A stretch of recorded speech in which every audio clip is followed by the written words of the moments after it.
And it's time for another quick take with the Real Estate Law Podcast. My name is Jason Muth, one of the hosts of the podcast.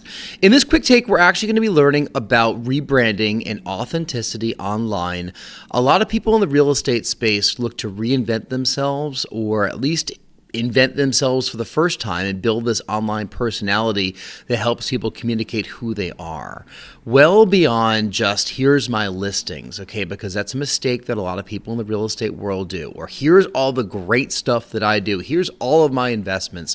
That doesn't really build credibility. What builds credibility is great information, things that are helpful to people who stumble upon your content or happen to follow you, and things that are beneficial to them, not to you. Okay, it's tough to separate the info from the ego. We're speaking with Laura Stewart. She's with From the Ground Up. I believe they used to be called From the Ground Up Media. Maybe they still are, but it's From the Ground Up Academy. They do sales coaching for real estate, sales solutions. They do some production, podcast production, video production as well. They're based in Toronto, and we really enjoyed having Laura on. She's a beacon of light, lots of great energy. She hosts her own podcast as well.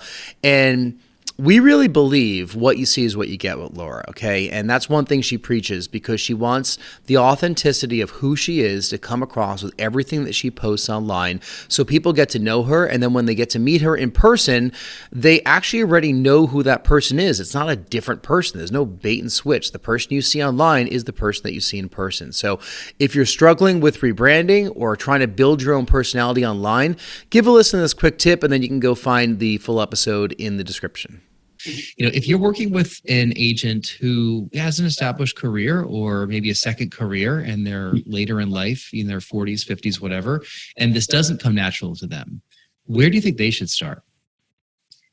I have to tell you, it doesn't come, I wouldn't say natural to me either, but I understand that, if you weren't born with a phone in your hand, which I wasn't, but, maybe my late teens, we got like MSN, and that was kind of a cool thing. But yeah, if that happened when you were already well into your 30s, I understand the difficulty here and how fast everything is moving.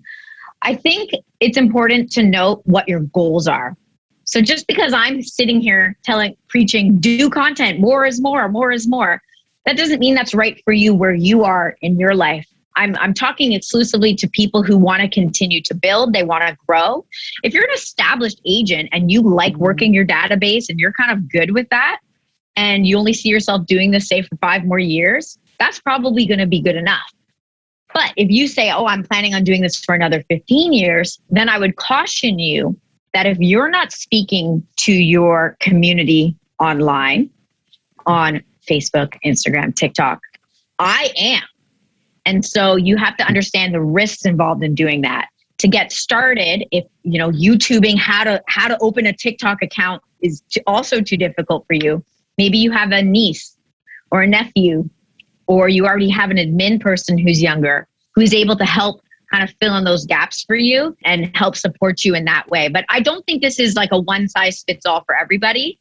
I think having some presence online is better than none. And I think having a lot is better than some. And you kind of have to find out on the continuum where you're at and then seek help wherever you can. Like, I can't edit a video to save my life.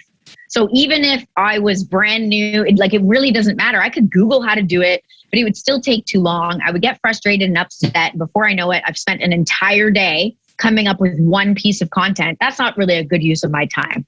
So at some point you have to part ways with a little bit of money, perhaps, and outsource it. And if you're an established agent, then you should have a couple extra dollars in your pocket anyway. When I work with some of the agents who are, generationally not digital natives, the first thing I want to do before I jump into the technical is just make them realize that a lot of what people are doing online is the things that they're doing already. So it's not an entirely different world. The questions that they answer repeatedly for clients, the way that they talk to people, they're already doing this. They already have that expertise. And it's just a matter of putting a phone in front of their face and setting it up on some social platform. And I like what you said there. You can kind of start off with a couple platforms that are a little bit more intuitive. They might know a little bit better. They don't necessarily have to, on day one, embrace 5 different platforms and have everything up on there. But they can just start by at least realizing, before we get into any of the technical aspects of it, that they're already doing a lot of this work anyway. And we can just repurpose what they're doing and just deliver it on these channels. Yeah, there's no need to overwhelm yourselves. Like, let's just pick one channel and let's try to get out one post. That's all I say. I was like, it starts with one post, and don't think about your 60th post. Let's get one post done and see how it goes, right? And I think a great place to start, because people ask me often, well, where do you get all the content ideas? And as you said, you already know the content. You're having these conversations with people anyway. So perhaps you got an email last night.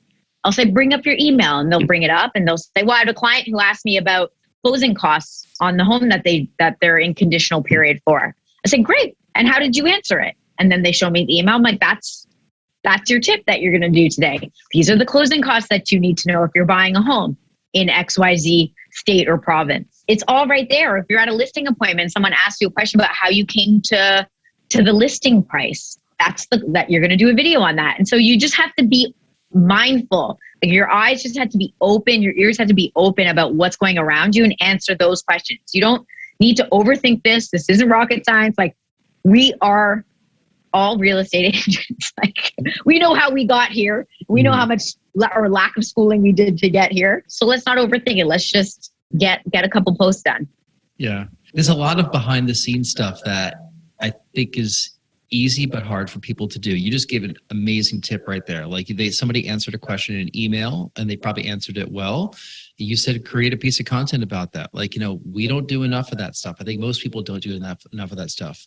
All the blog content, that we're writing, that other people are writing, those could easily be short snippets of video as well. You could answer these questions right on camera, give the 3 or 4 bullet points that you have in a written format.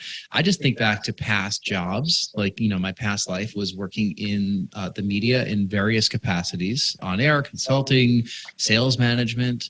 And I think about all the things that I did day to day. And I never captured that on video for an audience of people because that kind of wasn't a thing. And I was like, well, who the heck wants to see what a sales manager does all day long? But maybe there's people out there that want to do that. I could have very well done that, saying like, hey, I'm about to go meet with these account executives and go over their prospect list right here. And, think about a couple ideas comparing their numbers to last year as to how they can grow their book of business. Like, here's what I look at, boom, boom, boom, point, and then things pop up on the screen. That could have been like my video. You could do this in any job in the world, right? It's so funny. You said people might not want to view it. Like, you didn't think they'd think it was interesting, but like, no one thought that anyone would ever want to see a picture of the food I ate for dinner. And yet every time I go to a restaurant, I take a picture of the food I ate for dinner. People are interested. And particularly if people are looking for your service at that given time, they're extremely interested. So I say, try to think about how you can educate people, particularly in the time that they're looking to buy or sell or whatever it is that your business is. And then in the meantime or the interim, how else are you entertaining them? So try to showcase a little bit of yourself. Don't just put in the profile that you like dogs. Show me your dog. That's how you're going to really humanize yourselves. And then, so that content really should come easily because you're really just documenting your life. You're not creating anything.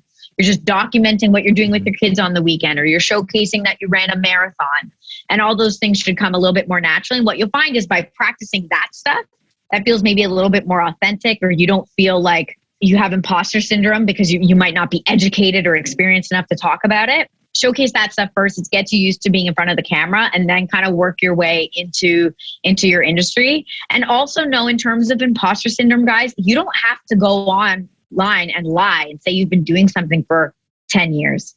You can say, I'm a brand new agent. And I was sitting in a meeting today, my mentor, and he answered the question about XYZ. So you can bring in these stories where people understand that you're not necessarily the expert, but they really like being, again, along the ride, along the journey with you. So again, you don't have to lie. You don't have to say that you know things that you don't. I think another opportunity for you with the content is to say, I got an email from a client yesterday and she asked, yada, yada, yada. The key there is that I told people I was in real estate without actually bragging about my client. So instead of me doing the just listed or just sold, I'm telling you I'm active in real estate. I'm telling you I'm actively working with people without me outright bragging about it. You're just including it in storytelling.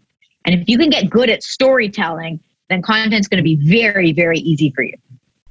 All right, there's another quick take with the Real Estate Law Podcast. For the full episode, go to YouTube or Spotify or iTunes or wherever you heard or listened to that quick take. We also have all of our episodes posted at realestatelawpodcast.com. So on behalf of Rory Gill, I'm Jason Muth, one of your hosts, and we thank you for listening.